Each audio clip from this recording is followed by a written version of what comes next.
Olá, sejam bem-vindos a mais um episódio do Cellcast, o podcast que traz os principais bastidores de tecnologia e inovação para o varejo, indústria, logística e educação.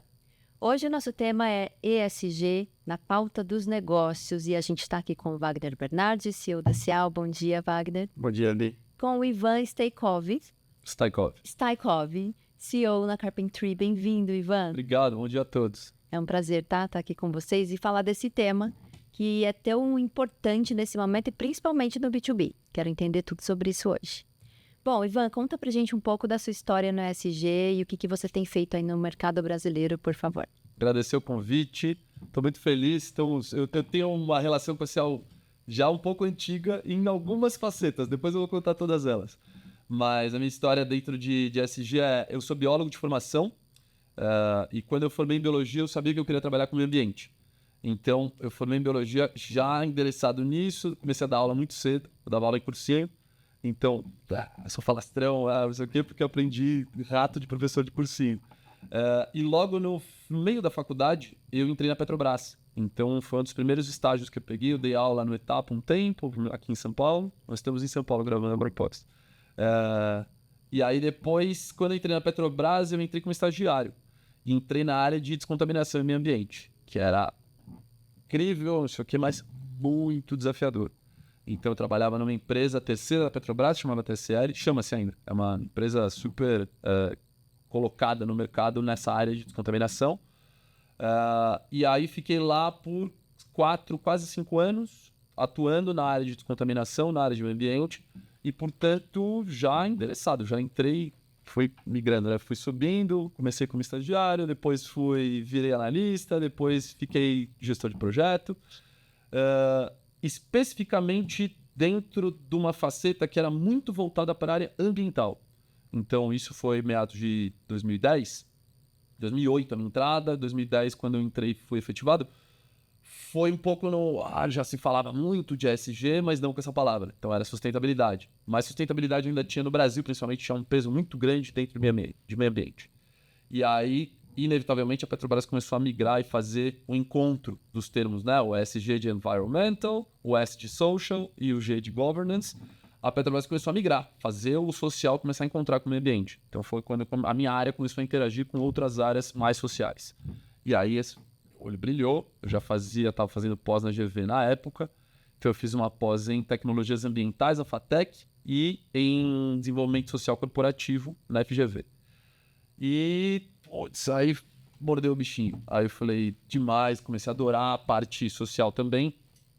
E esse mercado ele estava se formando aqui. Então, para não dizer no mundo inteiro, né? Mas o mercado estava começando a se estruturar e se estruturar de um jeito um pouco desordenado ainda, porque já tinham empresas que tinham área de sustentabilidade, já tinham empresas, eu vou citar algumas depois como cases, mas já tinha alguma coisa que eu também estava entendendo que então tá faltando algumas coisas em relação à estrutura de gestão, que foi quando eu comecei a me especializar nessa parte. Então, a minha especialização ela foi muito mais para fundamentar estruturas de gestão de ESG e menos sobre a parte muito técnica, muito específica e tudo mais, que era mais onde eu trabalhava na Petrobras. Esse foi meu salto de carreira, foi quando eu fui para a Klabin, fiquei mais 6 anos na Klabin, aí como gestor de sustentabilidade. Então, nossa, foi uma experiência incrível, uma empresa deliciosa de trabalhar, uma empresa que tem sustentabilidade como um termo introjetado desde o início da empresa, que a gente está falando do início do século passado, é uma empresa centenária, só que não com o termo sustentabilidade, né? Então, antes só se falava em preservação de floresta.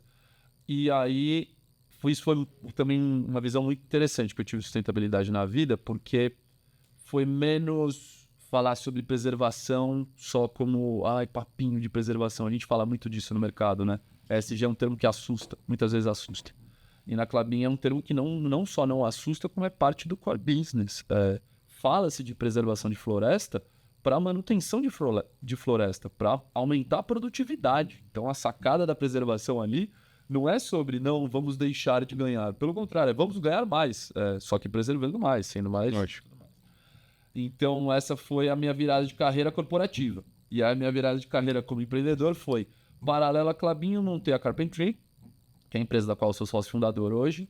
E a Carpentry é uma empresa, basicamente, é uma assessoria de gestão para a sustentabilidade. Então, eu faço do diagnóstico até a implementação de estratégias de sustentabilidade, até, eventualmente, cases mais específicos, né, como desenvolvimento de soluções tecnológicas, desenvolvimento de soluções de gestão em sustentabilidade. Eu fui tocando ela paralelo à Klabin em um dado momento da minha vida, e um dado momento da minha vida não dava mais para tocar os dois. E aí saí da Klabin e estou com a Carpentry até hoje. Então essa é a minha trajetória num resumo muito breve de tudo que eu fiz. Nunca parei de dar aula, sou absolutamente adicto por sala de aula. Então, uma das coisas que eu faço até hoje ainda eu deixei de dar aula em universidade e escolas e hoje basicamente atuo mais como palestrante. Mas muitas vezes eu pego planos de aula dentro da Carpentry também, faço formações em ESG dentro de empresas aí já no mundo inteiro. Muito bom, incrível. Eu não conhecia essa sua história. É muito legal, porque a gente se conhece, né, de outras atividades. A gente se conhece de música. De música. Outra faceta que um dia eu Que é muito legal. Vamos pegar uma outra pauta para falar dessa Muito também. bem, muito bem. E bacana demais sua história, sucesso, inclusive. Obrigado. Wagner Acial, que é uma empresa de tecnologia, está com várias iniciativas de ESG. Quais são as motivações para a gente levar esse tema para os nossos clientes? Bom, a Cell tem no DNA dela de acompanhar a jornada dos nossos clientes e as necessidades que eles têm de resolver certos problemas ou certos desafios dentro das empresas dele. Então, isso já é algo que a gente vê presente nas empresas, né? E sempre gerou um alerta para a gente. Cara, precisamos entender melhor isso e saber como, de alguma forma, a Cell pode contribuir com a resolução desses problemas, desses desafios dentro do cliente. E quando a gente mergulhou para entender um pouquinho mais sobre esse tema dentro da casa dos nossos clientes, né, o porquê que eles precisavam fazer, quais eram as motivações, a gente percebeu que tem hoje, né, acho que muitas das coisas que os clientes precisam resolver, eles acabam se apoiando, utilizando a tecnologia. Mas o SG, a gente ficou surpreendido em entender que, cara, metade das soluções, ou quase que na totalidade das soluções, ou necessidade de soluções que envolvam o ESG, passam por uma agenda de tecnologia, né? Nós vamos falar no dia de hoje aqui sobre um pouco sobre como isso se materializa dentro do cliente, mas foi uma surpresa muito positiva.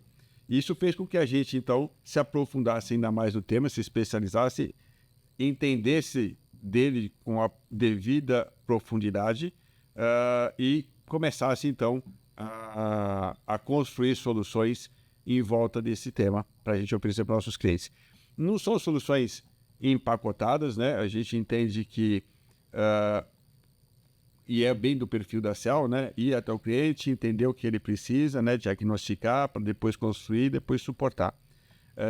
Então, não são soluções empacotadas ainda que a Cell está desenvolvendo do tema SG, mas são soluções que a gente consegue desenvolver de acordo com a necessidade do cliente de uma forma muito rápida.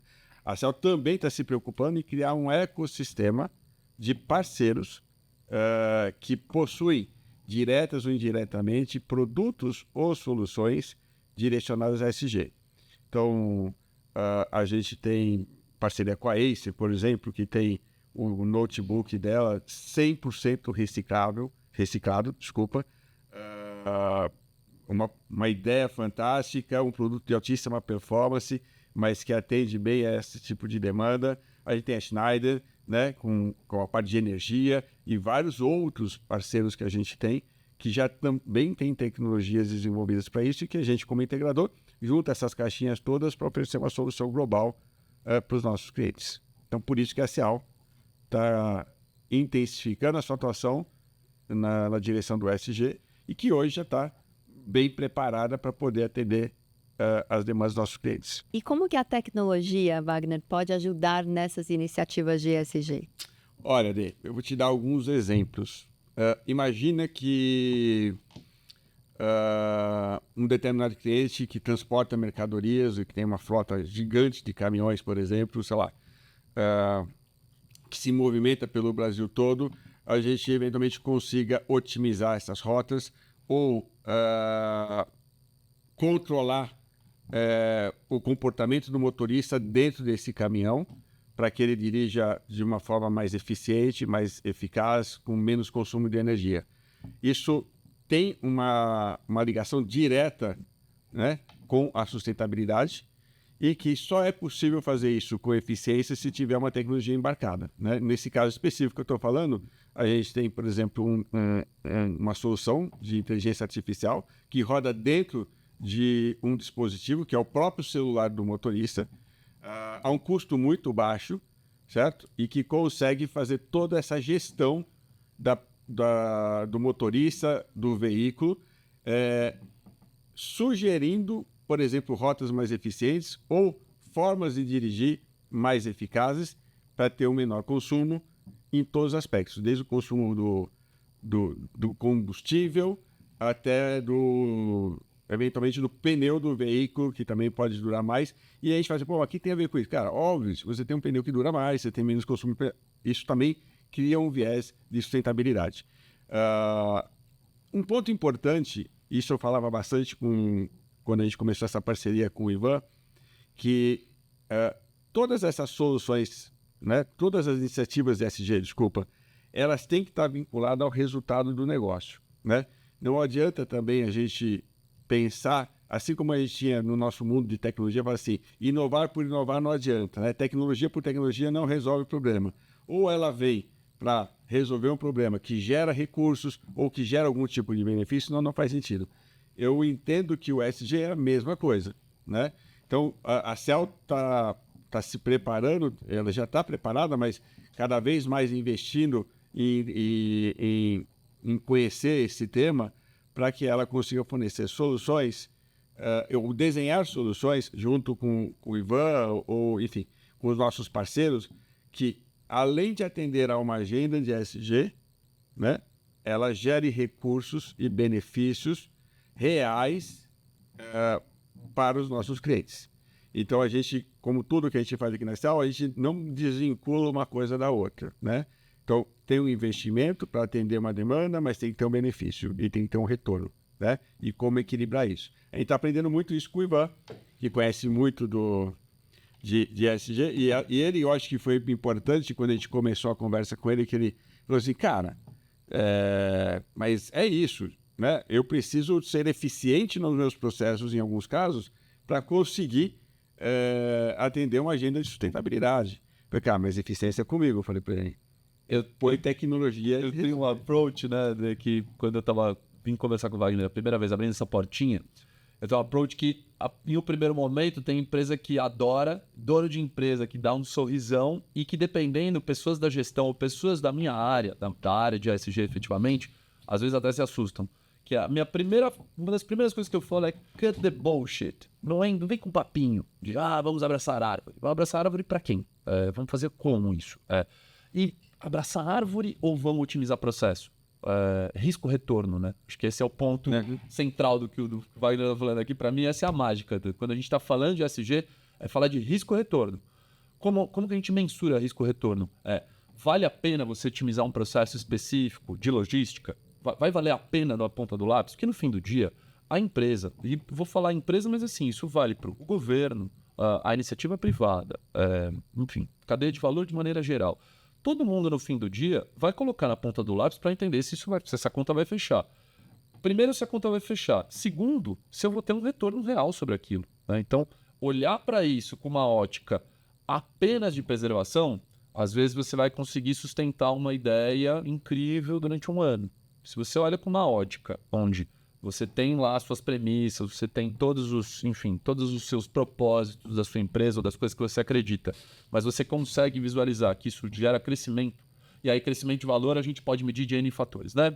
Crescimento de valor social, crescimento de valor econômico, crescimento de valor, enfim, interno da empresa, mas a hora que você consegue medir isso efetivamente, aí você fala, então aí o termo ESG vira muito um trick para você conseguir alavancar o seu negócio, muito menos do que para você travar o negócio. Muitas empresas, em dado momento, acho que tiveram o ESG como um impeditivo, como um duto de dinheiro, né? Eu trabalhei como consultoria algumas vezes, chegar na empresa e ter uma cultura onde o termo, na época, era sustentabilidade. Fiz uma consultoria, jamais falei o nome da empresa por conta de disclaimer, acho que por delicadeza aqui. Mas de chegar lá e tinha uma cultura do termo sustentabilidade lá dentro que era um pavor, assim, eles tinham medo, porque era um duto de dinheiro. Gastava-se dinheiro com sustentabilidade lá dentro. E a primeira coisa que eu falei é, então, quem fez errado, porque não é para gastar dinheiro, pelo contrário, ou é para economizar ou é para ganhar. A virada de caixa disso e a virada de projeto lá é um dos cases que em algumas palestras eu apresento, e de novo, não apresento com o nome da empresa porque eu exponho quem fazia consultoria lá antes, mas é uma das viradas específicas de, cara, virou um core business. Um dos core business novos da empresa hoje é para fazer sustentabilidade, virou uma caixinha de venda, virou uma caixa comercial lá dentro. Então, acho que essa é a mágica, né, Zé? E eu acho que essa é uma mudança comportamental do lado do cliente muito importante, né? De ele entender isso. Como você falou... Os benefícios que a gente está falando até para eu materializar, seria a redução de custos, o que mais que a gente... Vamos lá. Acho que redução de custo é um benefício que eu olho como... É um estudo óbvio, sabe? Do tipo, você vai lá, porque muita gente já fala assim, vamos lá fazer... Primeiro, quando você usa o primeiro calço da sustentabilidade de anos atrás, aí você vai lá e implementa o sistema de reciclagem. Reciclagem é o quê no fim do dia? É recuperar resíduo, mas não é reciclagem do escritório, do copinho, porque, de novo, gente, o impacto disso, ele é muito pequeno, o impacto da sociedade inteira gerando lixo, óbvio, ele é muito grande. Mas o impacto do copinho de plástico na empresa, vamos por diagrama de Pareto, né? Vamos pela curva 80-20, né? 80%, 20%, 80% do que gera mais impacto, 20% do que gera... Um copinho de plástico, mas em resíduos da sua empresa, né? E vou dar um exemplo, inclusive, de coisa que a gente já falou aqui. Que tipo de resíduo que você gera que pode ser ou muito danoso ou que te gera um custo muito grande de recuperação? O lítio dentro da sua cadeia de valor. Nossa, o lítio é um drama. Sei lá, o ferro. Sobra a minha empresa, na minha linha de produção, tem um desperdício ou uma recuperação da gestão de resíduo ferro terrível. Muito bem, então uma das coisas que a gente consegue entender é, então pera, se isso é resíduo para você, isso não é subproduto para mais ninguém, é amarrar a cadeia de valor. Isso, alguns tantos anos atrás, muito quem fazia isso era a área de qualidade ou até mesmo a área de inovação, né? Que ela conseguia olhar para os processos internos e falar, opa, isso aqui que é saída de um processo é entrada de outro. Mas aí... Meu ponto é, quando você faz um diagnóstico, então acho que a primeira grande saída, você faz um diagnóstico, você mapeia a empresa e cadeia de valor. Ali você consegue começar a ter um raio-x de aonde você tem um gasto muito grande e começar a colocar os pesos. Então, resíduo, às vezes, para essa empresa, o gasto que ela tem não é tão grande, mas talvez o consumo de energia seja. E aí você começa a avaliar aonde. Quais são as soluções? E às vezes as soluções... ela não é a solução mais sustentável do planeta, mas ela é uma solução mais interessante, né? Então, é um clássico, acho que dentro do Brasil. Empresas que têm uma matriz que a gente chama de matriz suja, sei lá, geração de carvão, geração de energia através de carvão, de queima de carvão. Tudo bem.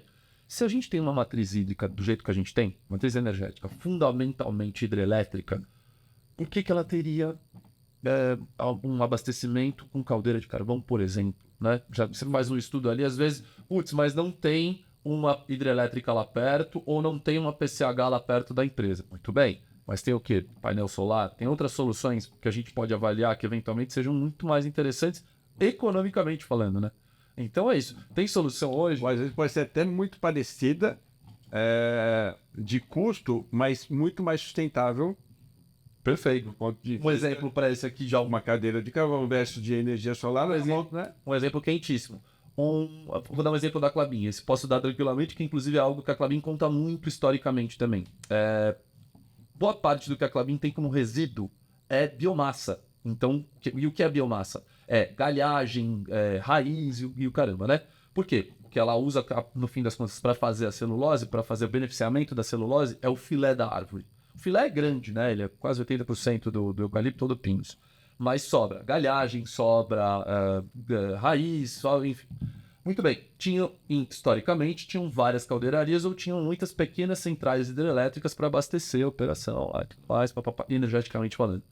Descobriu-se, então, que eventualmente substituir uma caldeira clássica por uma caldeira de biomassa, eu não só não tenho resíduo biomassa para ter que lidar durante todo o processo lá da Klabin, isso eu estou dando exemplo da Klabin, acho que qualquer empresa de papel e celulose hoje. A biomassa ela vira combustível de caldeira, mas aí você tem o quê? Fazer uma adaptação da caldeira para isso. Gente, dependendo do estudo que você faz, numa curva de 2, 3, 4 anos, esse projeto, o payback já aconteceu, de você fazer a adaptação da caldeiraria para a biomassa. Isso já pagou em 2, 3, 4 anos. E dali para frente é ganho. Você às vezes está introjetando energia na rede, né? Hoje a gente já tem uma rede que permite você colocar energia e ganhar por isso, né? E aí a legislação também vai avançando com isso, né? Acho que também tem tem o fórceps de um outro lado, que é a iniciativa privada entendendo isso, o governo entendendo isso, e sociedade civil também entendendo isso, a gente vai afunilando o mercado para você olhar e falar, opa, então a solução sustentável ela pode ser não só menos onerosa, ela pode ser um fruto de ganho, né? Tem gente hoje que coloca energia na rede. O cara tem 20 painéis solares na casa dele, sendo que o consumo dele seria 1 para 10. Ele coloca energia na rede. A conta dele vem superavitária, não vem deficitária, né? Esse é o suprassumo, né? E de novo, olha que interessante. Falando, esse é o suprassumo da sustentabilidade, eu não tô falando nada que assim, nossa, é uma... Mirabolante. Exatamente, esse é um ponto. Não é mirabolante. Não é um negócio que você vai e muda toda a estrutura. Muitas vezes é um projeto de engenharia. Muitas vezes é um redesenho de gestão, né? Um exemplo, a gente está falando bastante de exemplos ambientais, um exemplo social interessante. Você vai lá na operação, a operação é majoritariamente masculina e tal, não sei o que, não sei o que. Você vai lá e coloca indicadores e você fala, mas aquela população daquela cidade, às vezes é uma cidade menor, a população da cidade é 50-50, né? Uma população basicamente dividida entre gêneros, muito bem. Mas na fábrica só trabalham homens. E aí o que acontece? Quando você começa a fazer uma redistribuição dentro da zona fabril, em relação a perfis de gênero, você também começa a ter melhora de eficiência sobre vários aspectos. E melhora de eficiência na fábrica vai repercutir em melhora de eficiência social. Por quê? Sim. As mulheres daquela cidade não estão, né, em outras condições que não também trabalhando como os homens daquela cidade. Você tem uma melhora de microsistema dentro de toda a cadeia de valor. Então, às vezes uma solução de gestão. Essa solução, ela foi uma solução, eu vou falar na canetada, não no mau sentido, mas foi uma canetada de RH, foi uma nova política institucional para você fazer uma gestão sobre perfil de contratação. Perfil de contratação. Fora do exemplo de gêneros, exemplos de pessoas, o que representa a diversidade étnica daquela cidade. Muito bem, você vai lá e vai fazer a contratação baseado no paralelo, no perfil étnico daquela cidade. Muito bem. Você começa a redistribuir o ganho social. Diretamente, o que vai ter de melhora naquela cidade? Indicador, sou eu tirando um achismo, né? Isso é dado histórico. Quando você tem uma redistribuição de pessoas contratadas na cidade em relação à distribuição demográfica em relação a etnias, gênero e outros, automaticamente você tem melhora do IDH. Por quê? Aquela cidade se torna mais segura, mais eficiente. Eu estou falando da cidade. Aí você faz ideia fábrica, né? Você faz ideia empresa. Porque às vezes não é só sobre gestão fabril, é só administrativo. Então acho que esses exemplos, eu estou dando exemplos muito tricks que são muito simples de implementar. E num bom diagnóstico, já eu posso falar como que um bom diagnóstico começa a ser feito, mas um bom diagnóstico você mata na primeira. Você fala assim, opa, aqui tem corte de custo e aqui tem possibilidade de ganho, mas assim, numa saída. Um bom diagnóstico de ESG, eu garanto que em menos de 1 ano, você não só consegue payback, mas você já tem retorno direto, às vezes. Às vezes você tem, que é o que assusta muitas pessoas, assusta no bom sentido, né? Assusta muito dono de empresa falando, mas espera, tá entrando dinheiro quando eu montei a minha área de ESG aqui dentro? Isso eu não sabia que dava. E aí, E tem vários estudos, né? Eu tenho uma palestra que eu dou sobre varejo e em mais de um lugar aparece, é muito comum de você ver, sobre o comportamento do consumidor, que se incentivam a comprar uma determinada marca que tem iniciativas claras de ESG, né? Ou que se desmotivam a comprar por empresas que desvalorizam, não seguem ou não acreditam, enfim. E aí, volto na tua pergunta, mas você falou de ganho de redução de custo? Não, nós estamos falando aqui de aumento de performance, quando você fala do S que ele acabou de falar aqui. Eu estou falando do aumento de vendas, quando você vai para comportamento do consumidor, né? Obviamente, redução de custo, quando você vai para melhorias em processo. Então, o que eu sinto, e aí eu não quero até saber, você que está perguntando, mas eu também vou fazer algumas perguntas, às vezes o que eu sinto é que as pessoas, por não entenderem talvez com profundidade, ou enfim, não ter o culturamento correto, não dão a devida importância de criar alguém ali para se preocupar com isso e ir a fundo e entender exatamente essa jornada, né? Porque a gente, quando fala a gente, a CEL entrou nesse tema para estudar e entender, e a gente foi a fundo, ficou muito claro que não é só um desejo de fazer o bem, né? Porque eu sou uma boa empresa e quero fazer o bem. E queremos todos fazer o bem, né? Mas para parar de pé, para se sustentar, né, precisa ser bem organizado. Isso que a gente percebeu. E que tem muito dinheiro por trás do ESG. Perfeito. Já que você acabou de falar, tem muito dinheiro. Perfeito. Né? E eu acho que existe por trás disso uma grande oportunidade. Né? Se você pega hoje, o último estudo que eu estou acompanhando, não sei se o Ivan concorda, mas eu peguei isso aqui de uma pesquisa de um órgão brasileiro que foi feita para o valor econômico. 61% só das empresas tem algum tipo de iniciativa, mas ainda no estágio muito inicial. E dessas iniciativas, isso é um número que agora, né, e teve um crescimento rápido. Essa questão do ESG está crescendo dentro das empresas algo perto de 25% pelo que eu estudei nas pesquisas e no material que eu coletei. E dentro do tema ESG, só 30% é sustentabilidade, aí tem uma boa parte que é governança, e porque governança talvez seja mais natural do cara achar, vou melhorar aqui os processos e tal. E uma outra parte aí fica com a parte social.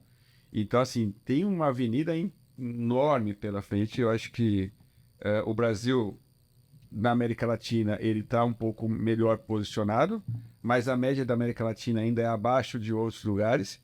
Mas eu acho que ela tem um potencial muito grande, até mais do que, por exemplo, nos Estados Unidos. Os Estados Unidos ainda é muito drivado, ele é muito tracionado pela questão das empresas que têm ações na Bolsa.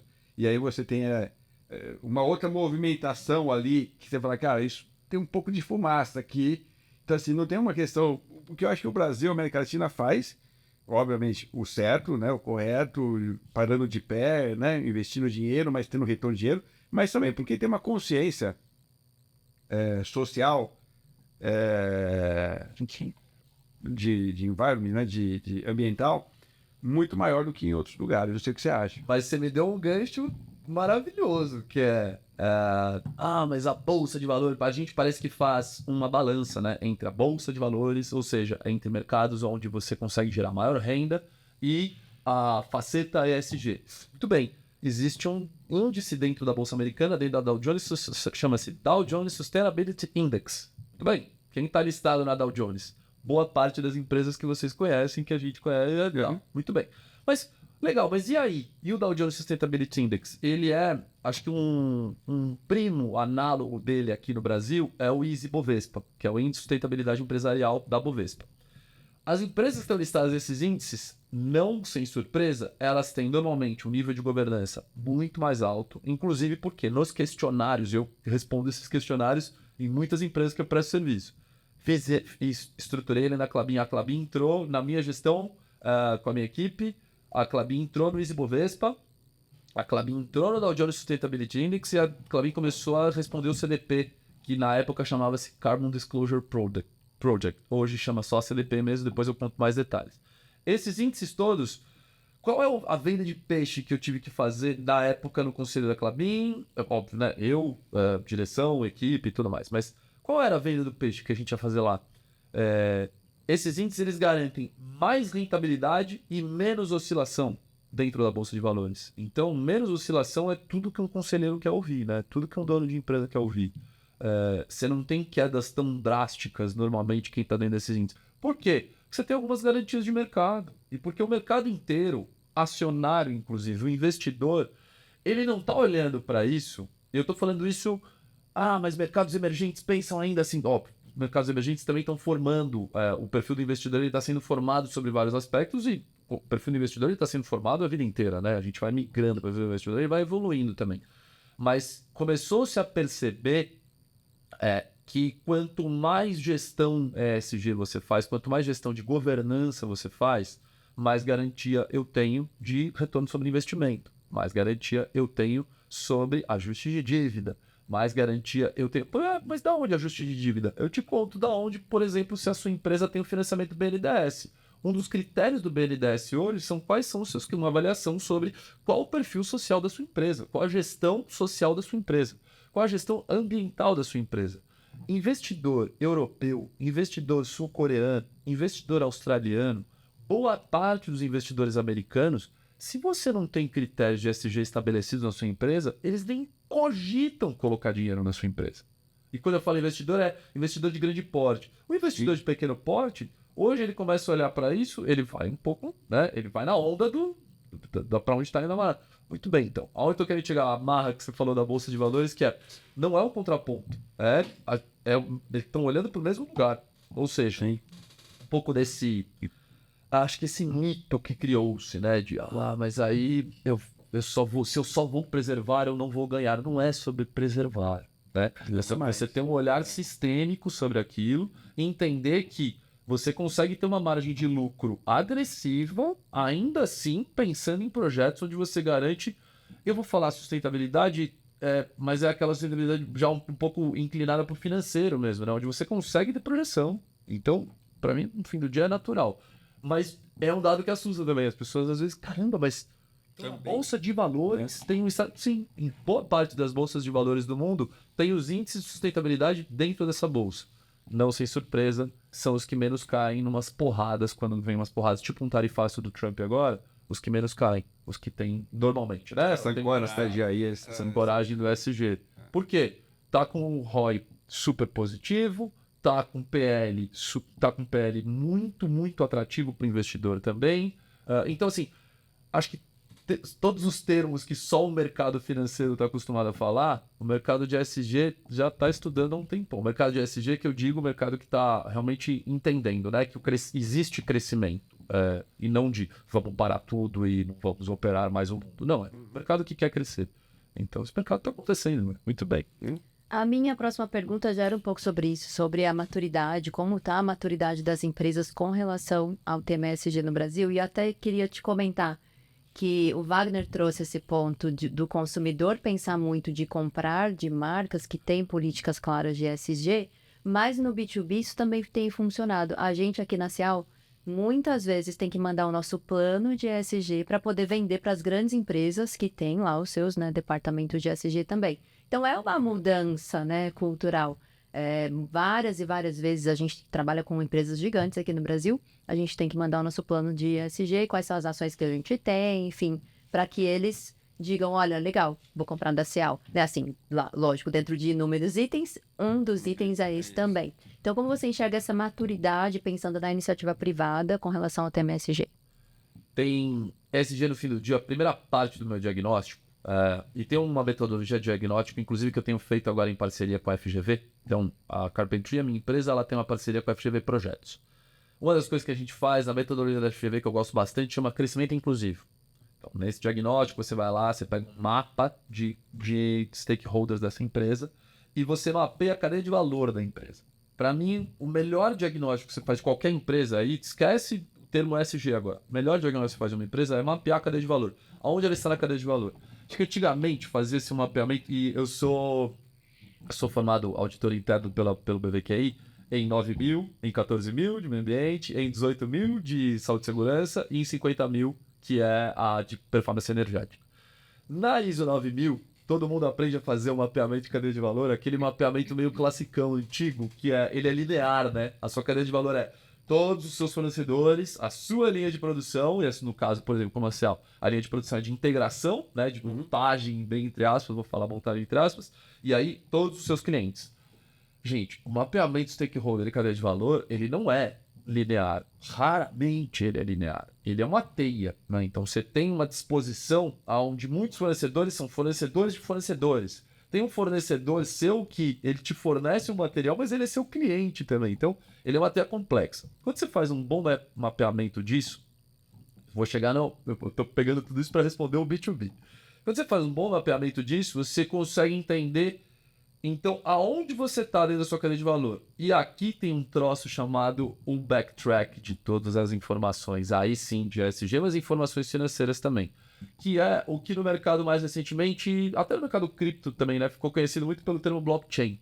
Então, é como que você mapeia e rastreia tudo que está acontecendo na sua cadeia de valor, seja de termos ambientais, seja de itens sociais, seja de performance econômica.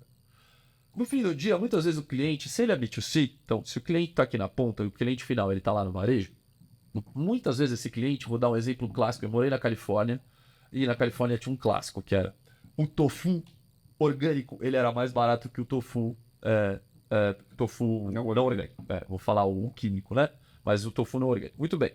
Mas como que chegaram nisso aqui? Porque a demanda pelo tofu orgânico começou a ficar muito grande. Por quê? Em um dado momento, teve uma mega propaganda na Califórnia de não coma soja transgênica, não coma químicos, não coma isso, não coma aquilo. Muito bem. O que aconteceu? O consumidor, ele olhou e falou assim, opa, eu quero isso aqui, eu não quero ter essa doença, eu não quero ter isso que estão falando. Ou ele começou também a entender, tinha um outro perfil, o californiano tem muito essa onda do viver bem, do cultuar saúde, não sei o que e tal, e eu quero saber de onde vem esse tofu. Pô, se é de fazenda de soja não orgânica, fazenda de soja, monocultura e tudo mais, pô, não é minha onda. Eu sei que a monocultura vai atrapalhar alguém que mora na fazenda do lado ali, quando não, essa fazenda não era dele também, né? Então, começou a ter uma demanda muito grande. O que começou a acontecer? Olha que interessante o case, né? O tofu orgânico, ele é mais complexo de ser feito, porque você tem mais perda na soja, né? Você tem menos químico, portanto, menos não, né? Você não tem químico, né, na plantação, você não tem, entre outros, vários fatores ali, mas você não tem também algum tipo de agrotóxico, não sei o que, não. Então, ele é menos custoso do ponto de vista de insumos, porque você usa pouquíssimos insumos do plantio, mas ele tem uma perda maior na colheita, né? Na safra, na colheita e tudo mais. Mas a demanda era tão grande que, no balanço, se essa demanda fosse atendida exponencialmente, que foi o que aconteceu, a margem de lucro ela era menor, mas a saída era muito maior. Então, muito bem, o ganho passou a ser maior. Esse é um exemplo, acho que eu estou amarrando, do perfil do B2C, né? O B2B, no fim do dia, esse C aqui, o consumidor, ele também é dono de empresa. Né? Ele também tem esse perfil introjetado na mente dele, seja para o tofu, seja para comprar o ferro onde ele sabe de onde veio aquele ferro. O aço, que ele sabe de quem ele está comprando aquele aço. Essa empresa aqui, qual que é a garantia que ela tem de que ela vai manter a produção de aço, né? A produção de ferro? Ela está mineralizando, ela vai e se esgota todas as minas e vira um passivo ambiental para ela, e aí ela começa cada vez a se endividar mais e repassar isso no preço final do ferro que eu compro, ou ela é uma empresa que tem uma gestão sustentável sobre as minas de extração, e ela consegue recuperar ferro de outras coisas que ela mesma vende, e aí isso vira, retroinjeta esse resíduo na cadeia dela, e ela transforma isso em produto de novo e consegue repassar isso num preço mais acessível. Ela também retroinjetou o benefício que ela ganhou por estar reciclando. No fim do dia, a mágica está ali. Essa gestão, ela garante no B2B, porque eu gosto muito do termo, quando a gente consegue entender que o B, ele é tocado por pessoas que também são consumidoras, né? Então, no fim do dia, se essa pessoa se o mercado está cobrando aqui, é porque, inevitavelmente, ele vai ser repassado em quem fornece para quem fornece. Minha resposta no fim do dia é: cadeia de valor bem mapeada quer dizer que você consegue entender que ela pode ter uma ótima performance de ESG e, portanto, pode ter uma ótima performance no preço e no lucro final.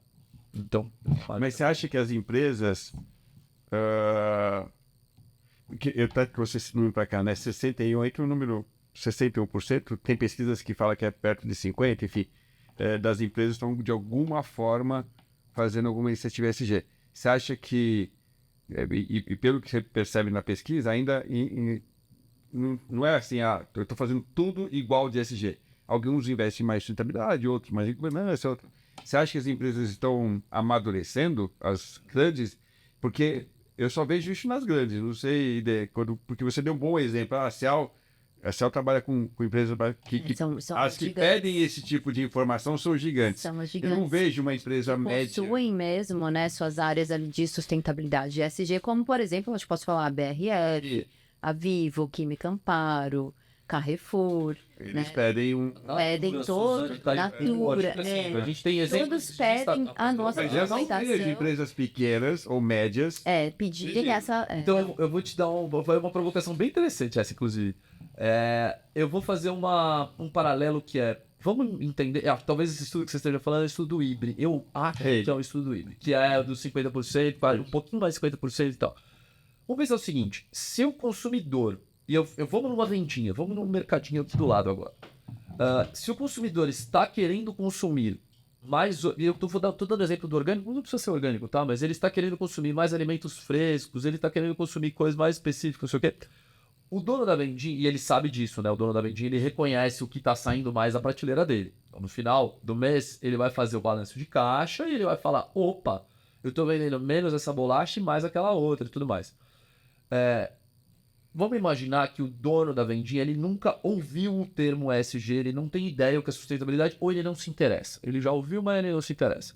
Mas ele vendeu mais esta bolacha e não aquele. Ele vendeu mais alimentos in natura e não aquele. E a gente vai explorar daqui a pouco, se vocês quiserem, geração Z, tá? A geração Z, ela tá deixando de comer processado. Ela tá deixando de comer um monte de coisa. Ela tem outros problemas. Todas as gerações têm os seus problemas. Mas a geração Z, quem é a geração Z? Quem vai ocupar o mercado de trabalho e que em um dado momento vai ocupar a curva etária do planeta. Esta geração G é que já influencia em dados como esse que eu trouxe para cá, que 54% do consumidor prefere comprar de empresas com iniciativa de sustentabilidade. Que uma parte já desse consumidor já é Gen Z. Né? Já é da Perfeito. E aí, vamos somar a geração Z com millennials, que é o meu caso. Eu sou millennial. Então, tá, essa geração também está consumindo mais produtos in natura, também está indo mais para academia, também está fazendo mais esporte, também está equilibrando melhor as suas horas de trabalho. Menos campanha sobre não vamos trabalhar. De novo, né? Não é sobre catequizar um mundo que eu acho que ele é inviável. É sobre continuar trabalhando bastante, sim. Mas trabalhando com sustentabilidade emocional, levando outros fatores em questão, entendendo que se você não consegue fazer uma boa gestão da sua equipe, da sua equipe pifa, e aí você continua pagando o salário dele e ele pifou. E aí você é trazer isso para o mundo real, não é? É fazer gestão emocional, tudo bem. Mas vamos pegar o exemplo da vendinha ainda. E você viu que saiu o consumo da vendinha e tudo mais. E o dono da vendinha entendeu que ele vendeu mais alimentos in natura, ele vendeu eventualmente mais orgânicos. Mundo em crise, Selic a 14, quase 15, pouca gente topa comprar ovo corinho, alimento orgânico, no sentido de ele é mais caro, né? Mas ele entende que tem outras saídas sobre se alimentar de uma maneira mais saudável, vamos chamar assim, do que comer uma porcaria do que comer. Muito bem. E o dono da vendinha olhou, ele viu o balanço do final dele de um mês, de um ano, e ele falou: opa, tô vendendo mais isso aqui. Ele não tá necessariamente, por isso que eu acho que ele não tá mapeado nesse estudo. Esse estudo ele é necessariamente quem tá ativamente falando: vou fazer uma gestão de sustentabilidade. Tem um gerente de ESG, tem um diretor de sustentabilidade, tem uma diretora da área social, só do social, né? Muito bem. O dono da vendinha, ele não tá lá com o diretor de ESG, porque ele, às vezes, ele e a esposa dele são os donos da venda, é quem toca o negócio.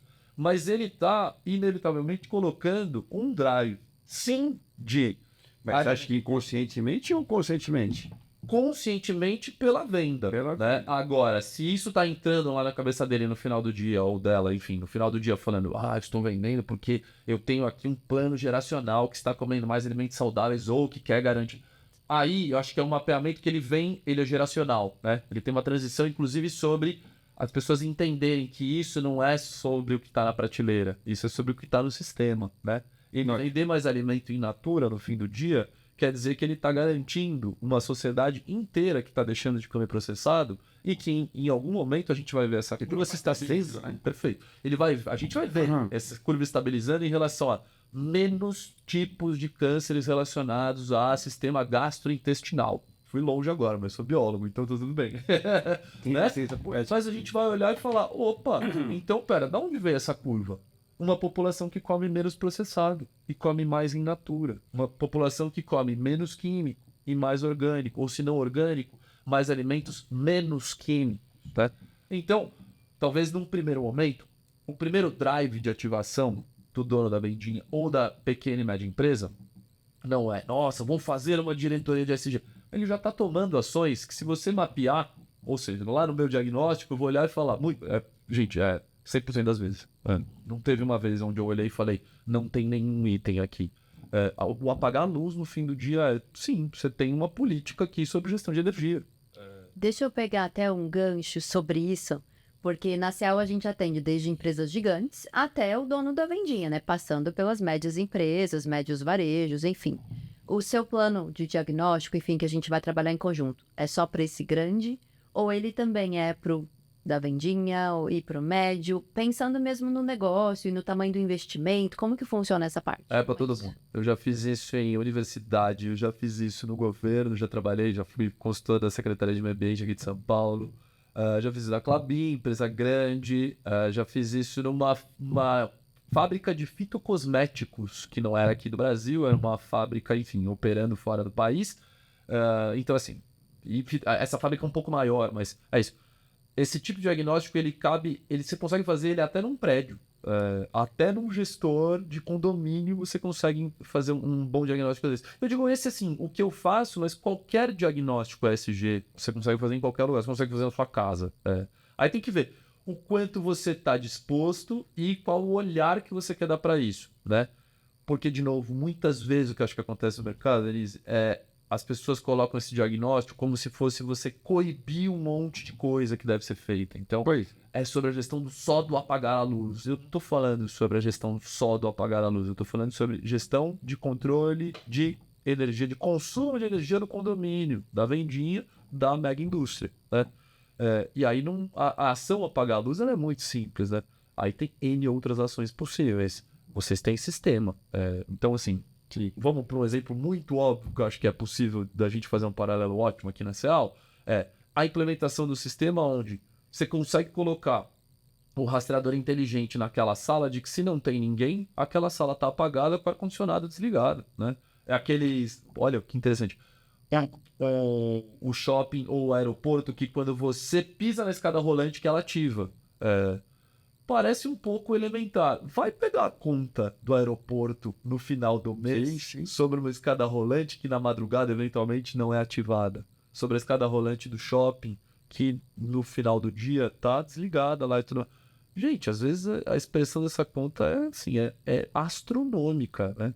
Acho que tem um case muito clássico que é sobre... É mais sobre gestão de recursos. Diz que ele é muito bom. Eu não lembro se é azeitona, tá? Mas vamos colocar que seja azeitona na American Airlines, talvez. Que tiraram a azeitona do lanche, né? Tiraram a azeitona do lanche e teve uma economia de milhões no final do ano. Mas milhões, assim. E aí era só azeitona do lanche. E detalhe, muita gente não gostava da azeitona. Já tirava mesmo. Não é um case que eu uso para falar sobre ESG, mas pensa que no lugar da azeitona poderia ser qualquer outra coisa que em relação a consumo de energia ou a consumo de recursos naturais e, enfim, e outros fatores possíveis dentro da área de meio ambiente, até de governança, né? Numa boa gestão de governança, na ponta do lápis, uma boa gestão de governança aumenta seu retorno sobre capital investido.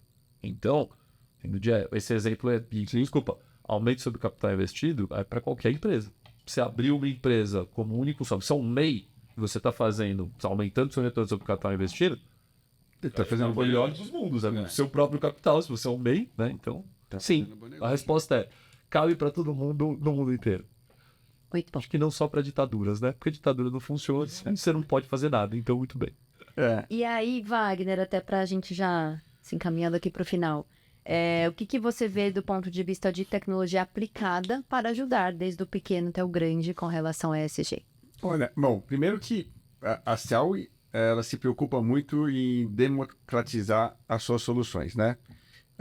Apesar da gente ter um portfólio de grandes contas e atuar nesse mercado há algumas décadas, então tem um histórico por trás disso, a gente sempre tem esse desafio de se reinventar e abranger o maior mercado possível. Para isso, você tem que ter ofertas democráticas de soluções para todo esse mercado. Então, esse é o primeiro ponto, já está no nosso DNA. Né? O que a gente está fazendo aqui agora, e de novo, né, eu acho que isso que é o bacana dessa parceria com o Ivan, porque às vezes não, né? Na grande maioria das vezes, a gente talvez não consiga entender todos esses atalhos, né? Construir esse diagnóstico e criar esses atalhos para desembocar numa solução. Por isso que a gente trabalha com nossos parceiros, né? E nesse caso com o Ivan, para ele falar, cara, eu vi grandes oportunidades. Vamos dar um exemplo, né? Ele vai chegar lá e falar, cara, eu vi aqui que existe um forte desperdício, por exemplo, de energia, né? Que é o exemplo que ele acabou de dar. Como que a gente pode resolver isso? Então, aí sim, dado o enunciado bem claro para a gente consegue desenhar a solução tecnológica. Tá bom, então podemos resolver isso com sensoriamento, podemos resolver isso com IoT, podemos resolver isso com câmeras, né? Podemos usar também, para fazer mais eficiência ainda, usar uma plataforma de IA para poder ponderar essas coisas, de repente liberar ambientes de acordo com o comportamento daquele ecossistema. Então, o exemplo da logística no começo do Pablo foi ótimo. Da logística, né?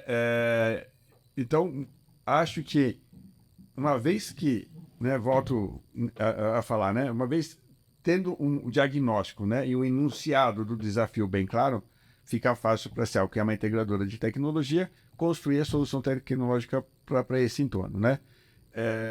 E aí, também com esse viés de como fazer qualquer tipo de solução tecnológica caber dentro do ROI, dentro do bolso daquela empresa. E também atuar de uma forma mais abrangente possível, né? Desde o pequeno até o cara médio e as empresas gigantes que a gente já atua. Então, eu acho que é um pouco disso que a Ciel está projetando para o futuro e, obviamente, continuar investindo tanto no desenvolvimento não dessa vertical, mas do conhecimento do tema SG dentro da Ciel, né? E fortalecer parcerias com a empresa do Ivan. Muito bem, Ivan, a gente está agora encaminhando aqui para o final. Deixe uma mensagem para aquela pessoa, aquele profissional que está começando a olhar para ESG, qual seria a sua dica, qual o caminho que ele deve percorrer. Queria agradecer de novo a presença do podcast, parabenizar, muito legal a iniciativa com podcast dentro do setor empresarial, com papo assim, com fluidez, com cartas da mesa também, isso eu acho que é muito especial. Agradecer mesmo, fundo do coração. Falar que é o meu terceiro Ciel Summit, então assim, olha, eu fora conhecer bem como é a dinâmica, eu sou fã da Ciel, inclusive por isso. Que legal. E eu vejo tem um fator que eu acho que é muito especial. Eu vou mencionar isso como um bom parceiro de vocês, que eu vejo que o ecossistema da Ciel vai ser uma puxação de saco isso assim, mas eu vou fazer publicamente, porque eu acho que é importante. O ecossistema da Ciel, ele é humanizado. E no Summit eu consigo ver muito isso. Isso fica muito claro. Relações humanas ali, pessoas trocando efetivamente. E aí, óbvio, você tá palestrando, você tá vendo uma palestra, você tá pegando o filé dos melhores problemas que você solucionou e você tá pegando o filé das melhores coisas, melhores práticas de mercado sobre o que você faz e você vende. Mas eu sinto que é um lugar onde tem cartas na mesa, que eu acho que é um pouco de uma iniciativa que nem esse podcast aqui. Então, parabéns mesmo, eu acho que isso é assim que o mercado cresce. E é assim que a gente melhora, porque às vezes a gente fica escondendo uma carta que, dependendo se você abre, a gente consegue a solução com todo mundo ali de uma maneira muito mais interessante, onde todo mundo sai ganhando. Acho que essa é a minha fala de saída mesmo. E para deixar, eu acho que a minha mensagem aqui é o seguinte, ESG é risco retorno. ESG não é, veja bem, será que vou fazer, devo fazer, não devo fazer? Você faz risco retorno no seu negócio, você coloca lá na ponta do lápis no final do mês, se você está conseguindo aumentar o retorno sobre o seu capital investido, seu preço sobre lucro, você faz o balanço da sua empresa? Muito bem. Você está fazendo ESG lá dentro, você só não sabe. Agora, intencionalizar isso, fazendo um bom diagnóstico, fazendo um bom plano, talvez isso vire parte do seu core business, talvez não, mas eu te garanto, isso vira risco-retorno no final do dia. Então, assim, não só não se assuste, como morde lá, experimenta, entende o que está acontecendo, que você vai depois voltar e falar, caramba, por que eu não estava fazendo alguma iniciativa? Por que eu não mapeei isso antes? Eu tenho certeza que isso vai fazer o lucro crescer, isso vai fazer teu negócio prosperar, isso vai te posicionar. No fim do dia tem um ativo que a gente não falou aqui, e ele é inevitável, que é o ativo intangível, né? Percepção social sobre a sua empresa, que é, caramba, essa empresa aqui ela é comprometida com tudo isso. Caramba, essa empresa aqui ela entrega, e aí você vai pegar a rastreabilidade de tudo que ela faz, ela entrega tudo isso na cadeia de valor inteira. É dessa empresa que eu quero comprar. Quantas vezes a gente já não foi no mercado, no shopping, numa loja, num lugar e falou, eu quero comprar este carro por causa disto aqui. O ativo da marca que está embutido nele, né? Boa parte Essa percepção é maravilhosa. boa parte da população hoje, parte dos ativos de compra da população hoje, são ativos relacionados à ideologia, são ativos relacionados à preservação, são ativos relacionados a bem social, são ativos relacionados a comprometimento e história daquela empresa. Então, E no final, fazer tudo isso e ainda fazer o bem, né? Fazer o certo. Então isso que é o grande barato também. essa é a jogada, né? do SG. Essa é a consequência. Exato. Muito bem, obrigada, Ivan, obrigada, Wagner, pelo papo. Gente, até já. Valeu.